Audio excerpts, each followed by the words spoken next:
The Euthyphro dilemma. What is it? Well, it's an objection that's often raised against the belief that God is the sole ground of morality. What's good and evil, what's right and wrong. So what does this argument say?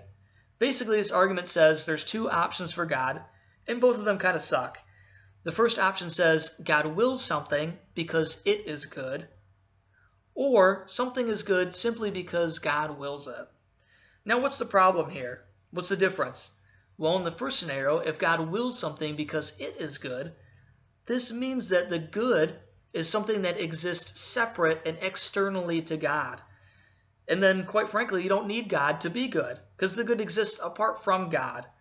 God becomes dispensable because you can have goodness without him. He just kind of performs this perfunctory function of already designating what is good apart from him as good. And of course, that trivializes God's role in morality. The second option is that something is good because God wills it.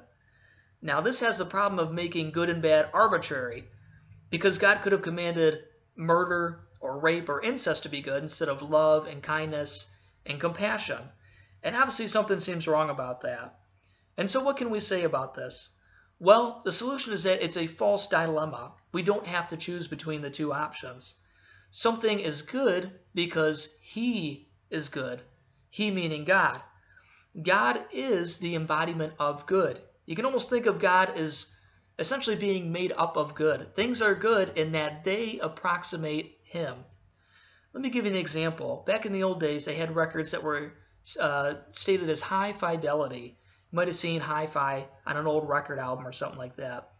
Well, high fidelity is a measurement of how close a recording approximates a live orchestra. And so we can think about God being the standard of goodness kind of in the same way. Something is good in as much as it approximates God. And so what's the answer to the false dilemma, the Euthyphro dilemma? Either God wills something because it is good, or something is good because God wills it. Something is good because he is good, and it's good in as much as that it approximates him. So don't forget to like and subscribe. Thank you.